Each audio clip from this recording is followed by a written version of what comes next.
I'm non-zero sum James, your companion on this exploration of win-win games. In the last few episodes, we've been learning about Moloch, a personification of situations that we get ourselves into when individual rational choices lead to collective downfall, where we end up complicit in our own sort of subjugation. In game theory, these are called coordination problems because they require broad coordination to solve them. And we'll be exploring that in this episode with a story of one of many mishaps in my childhood. Unlocking solutions by understanding coordination problems.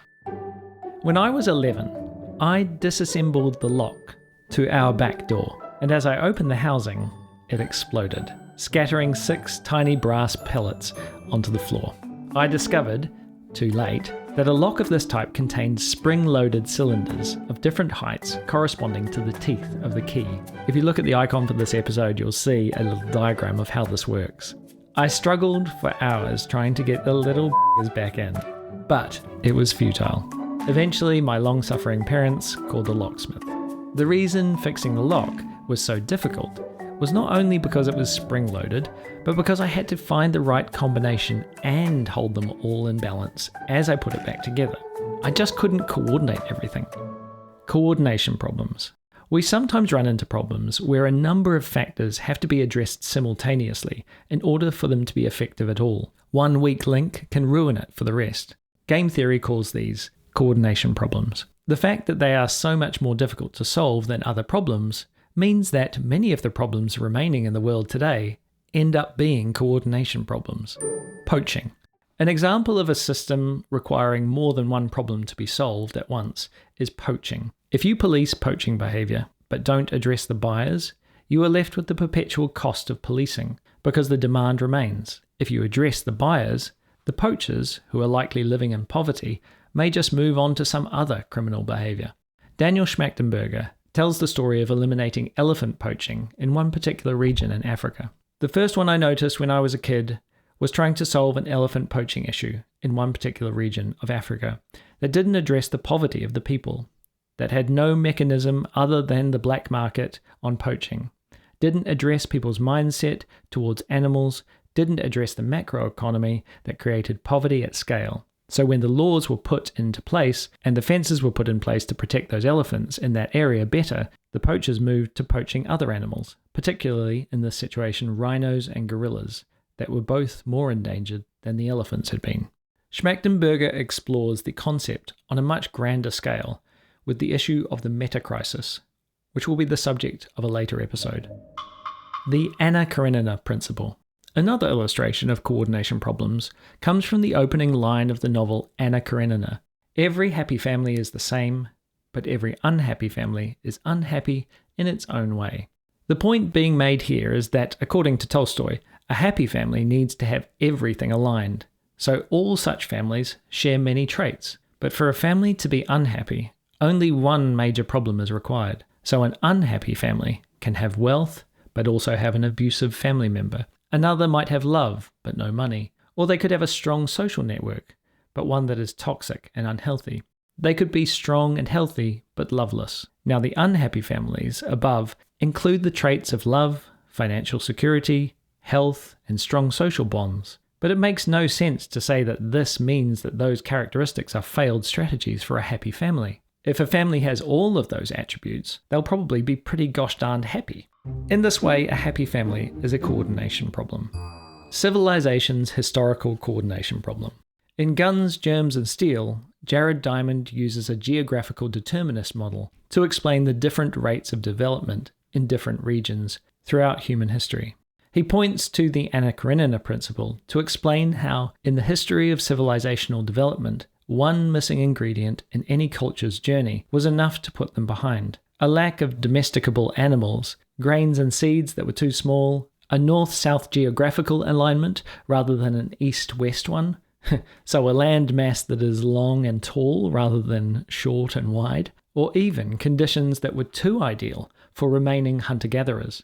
Any one of these factors could halt a given people's agricultural revolution for thousands of years. Diamond was pointing to a coordination problem. My experience with coordination problems. I have a particular interest which comes from my experience as a documentary filmmaker. The documentaries I'm involved in are all about real people overcoming obstacles. Over 20 years conducting long-form interviews and editing stories, I've worked with subjects going through the legal system, struggling with drug addiction, living in extreme poverty, overcoming systemic prejudice and inherited disadvantage, or simply facing low expectations and stereotypes. Despite their best efforts, setbacks come in a multitude of unexpected forms, any one of them threatening to have progress revert to the mean. For subjects in a drug court pilot program, progress could be undone by an unfair decision at a rehab clinic, a problem in a personal relationship, a job loss, or even old friends all driving them back to addictive behaviours. For many young kids from the inner city, getting a scholarship to a university is not the end of the difficulties. Living expenses can mean they have to work long hours, impeding study time. A sense of alienation stemming from being part of a different demographic to other students and professors can make them feel unwelcome. Family problems can draw them back home, and implicit or explicit prejudice can drive them away too. Young adults in this situation may lack foundational skills, taken for granted in more affluent households and schools, and therefore might require breaks from study, which can lead to dropping out.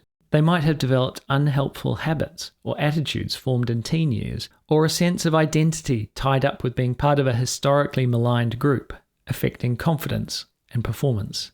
This has been confirmed in studies linked in the description. Programs like affirmative action and DEI are also coordination problems. A scholarship is great, but it does nothing to address other factors. And if these young adults fail due to these other factors, there will be critics who argue that such scholarships are ineffective. In fact, research shows that even negative societal attitudes towards affirmative action and DEI programs can affect success. Holzer and Newmark in 2000 commented, "Persistent societal biases and prejudices remain significant barriers to the success of affirmative action initiatives." Critics of affirmative action and DEI programs often commit the fallacy of letting a failure in one area doom the entire enterprise. This ignores the interdependent nature of these programs, because these programs are only part of a solution to a larger coordination problem. So, how not to solve coordination problems? First of all, focus on one variable, and then implement one measure based on that variable. And then if it fails for any reason, scrap the program. This is a way to maintain coordination problems forever. The failure of a single component does not mean the program is fatally flawed. Rather, it highlights the need for a comprehensive, coordinated approach. Like pins in a lock, each factor must be aligned simultaneously to unlock a successful outcome. So how do we solve coordination problems? Well, first, we research all the variables. Then we design a system-wide approach to be implemented all at the same time. And then we monitor and adapt and repeat the experiment with new variables until we find the set of solutions that solve the whole problem. Often it won't be obvious what issues need to be addressed in a coordination problem, which means despite our best attempts to find points of weakness while researching and designing a plan, the nature of a coordination problem is that missing one element can lead to failure. If we eliminate failed options, it becomes impossible to find the successful coordinated solution. However, continued monitoring to look critically at those weak links can over time yield a positive result.